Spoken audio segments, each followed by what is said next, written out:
Good morning. All right, it is the Patriot Football League Week 6 game of the week between the 4-1 Northborough Tigers and the 4-1 Columbia Coolers. This will decide which team is leading the division, and we are almost halfway through the season.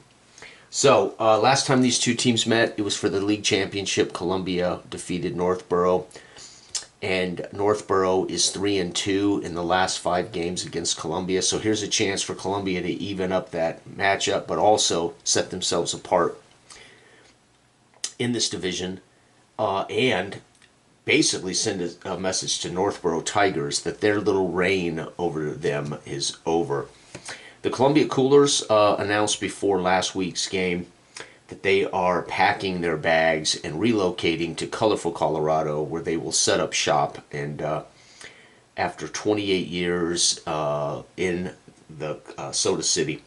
So the Northborough Tigers come in here with the league's best scoring defense. They feature a quarterback who gets the job done, although he is not one to set records. Wright, who is an aging running back who does pretty good. He's actually got a return for a touchdown this year in punting. They have a solid receiver in Kipling and 3 brilliant captains of a brilliant defense in Walter at defensive end, Beathard at middle linebacker, and Colburn, the best defensive back in our league. On the flip side, we have the Columbia Coolers with the league's 2-time MVP, 2-time back-to-back champ, quarterback Kingfisher.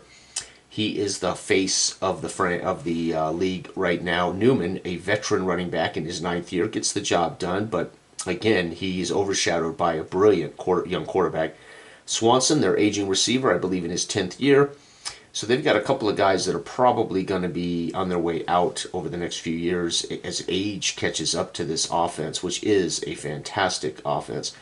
Their captains are defensive tackle Tapper, linebacker Keynes, and their best defensive player is also their DB Oscar, who made a great play in the championship to seal the deal with an interception.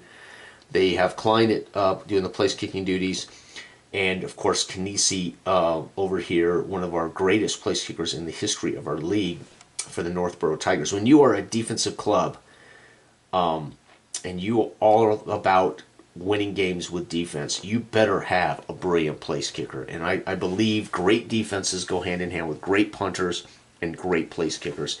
And there is no doubt Northborough has featured one of the best place kickers in our history. 23,632 fans have showed up for this game, almost capacity for Columbia. And kind of a surprise as they've announced they're leaving, and they're going to basically hand over the entire minor market of the Carolinas. And with it, because they now hold the Charlotte major market control, they're going to hand over both markets probably to the Carolina Devilfish on their way out the door. All right, let's go ahead and check our... Oh, man, I left my dice over here.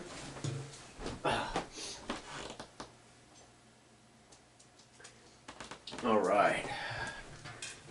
Here we go. Game of the week. Set my dice over there on the table. Getting ready to clear out some space for something else for a couple of days. All right, so first we check weather. If I roll a 1, it is poor weather, and no. So the weather is good. That will be a no effect on the game. Are the Northborough Tigers suffering injury when they come in here? They are not. Are the Columbia Coolers suffering injury this week? They are. So Columbia has an injury. Who is it? 3. It's going to be their wide receiver Swanson. So the Coolers... Swanson is out for this game, which is a -1 to the Coolers. All right, so 9, average offense versus average defense. The NBT will be at +0. Columbia with a 11 offense versus a 10 defense is going to be a +1. +2 for being at home, -1 for the injury. So they're at only a +5% chance that add to their scoring. So Columbia still has a slight edge thanks to this vaunted quarterback, Kingfisher. Let's go ahead and roll. Off odd, Northborough wins the toss. Nope, even Columbia wins the toss. They know they're facing a great defense, and they have a great offense. But you know what they're going to do? They're going to kick it off and make Northborough execute on the road in the hostile territory with this pedestrian quarterback. It's a good call. No modifier here. What does Northborough do in the first quarter? One, they are absolutely shut out, no question, and it is punt with a sack by the DL. So Northborough forces 3 and outs, and their DL tapper racks up a box score sack. Outstanding. The Carolina Panthers, the Columbia Coolers are on track. Columbia goes to work with a +1. It's going to be shut out as well, so the NBT defense says, yeah, not so fast. Field goal miss. Columbia drives down the field, and Klein misses a 28-yard field goal. Unbelievable. 0-0 after 1. Was there any doubt that Northborough was going to make this a battle? An ugly game. Northborough goes to work. Shut out. The Columbia Coolers giving as good as they're getting. Fumble lost. Their fullback hammered. Fumble lost. And it's a big hit by guess who, folks? Oscar with the big hit. And that's going to be a fumble caused. Wow. Oscar scores 2 box score points with that as he gets the big hit and causes the fumble. Holy cow. The Columbia Coolers go to work. The fans on their feet. Columbia with a +1. 13 + 1 is 14. Kingfisher with a touchdown. 19-yard pass. So Kingfisher puts him on the board with a 19-yard pass to the fullback. Holy cow. PAT. And folks, it is 7-0 Coolers in a rematch of the 26th Patriot Bowl. Third quarter, Columbia gets to set the tone in the second half. They come out, and it's going to be 13, which is a touchdown and a missed extra point. The touchdown is a running back run, so Newman, with a 13-yard run, failed PAT. 6 points for the Columbia Coolers. They're holding on, though, folks. Northborough in the third quarter does what? 8-0 shutout. The Columbia Cooler defense is teaching lessons. Or I should say, with punts, that means this offense struggling to get on track. They are just playing poor offense, folks. There was no special play by the defense. They're 3 and outs. Fourth quarter about to happen, and the Columbia Coolers are in control. 3, they're going to be shut out by the Northborough defense. It's a punt with a defensive deflection.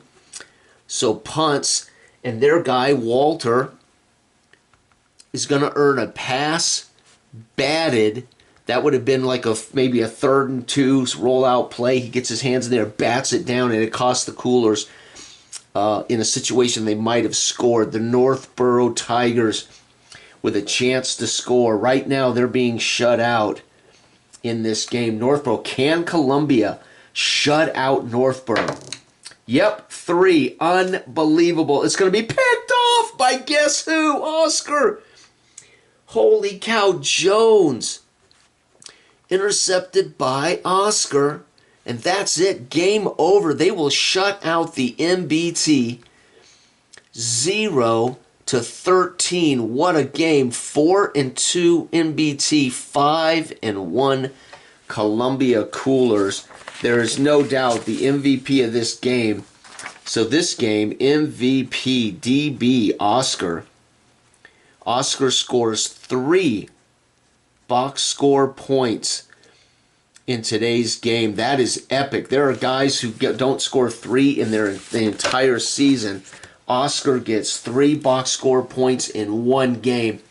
Those are the kind of things, especially that Oscar had the big interception in the championship game. And he had the batted pass against Plattsburgh to get to the championship game. Oscar is literally at the peak of his career.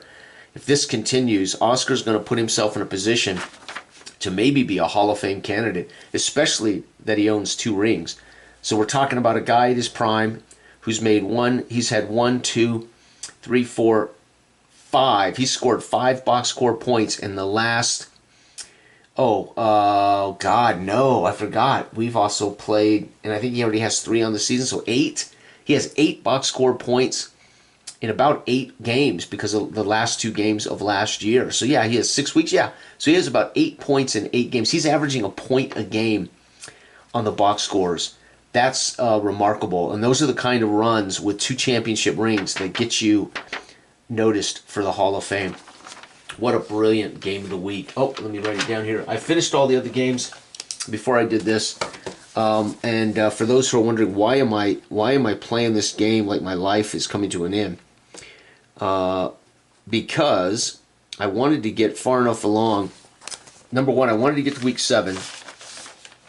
Let me talk about this week. I haven't written in the highlights yet. I'll go through the box scores and write in the highlights. I usually do that at the end of every week. I'll fill out this, and then I'll go through back to the box scores and write in who was the keys. Mesa goes to 4-2, pushing Los Angeles to 0-5-1. San Diego gets a win. They're now 3-2-1. And Indy drops to 3-3. So Indy, who at one point was 3-1, is on a 2-game losing streak, folks, here in week 6. So Indy now has lost possession of this division to the San Diego Mavericks.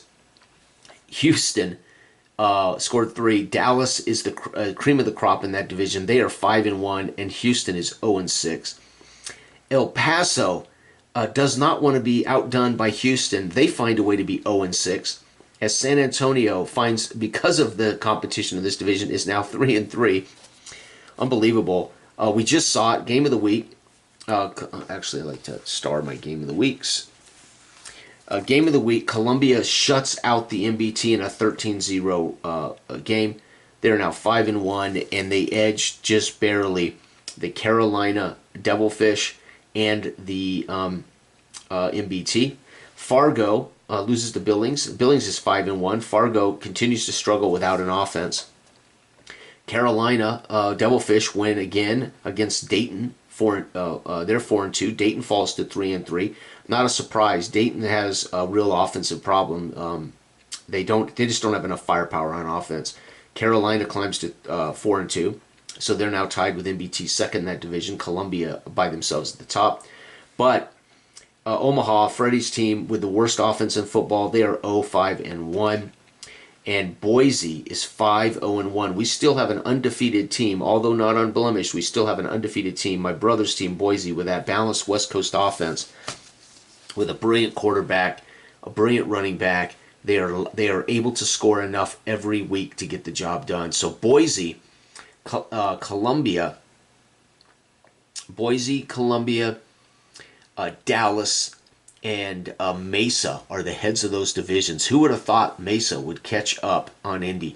But Mesa's offense is so good. It's unbelievable. We're going to have one hell of a final 7 weeks. So anyway, for those who are curious, why am I in a hurry? Because I have a brand new game coming in the mail in the next week. And I'm going to be playing a lot of that brand new game. I'll share that when it comes here. I'll do an unboxing and unveiling.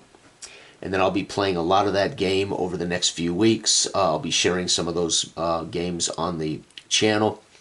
And so I kind of want to get to mid-season in the PFL, then take a break while I play this new game that'll be here in the next few days. And then I'll get back to this probably in 10 days to 2 weeks.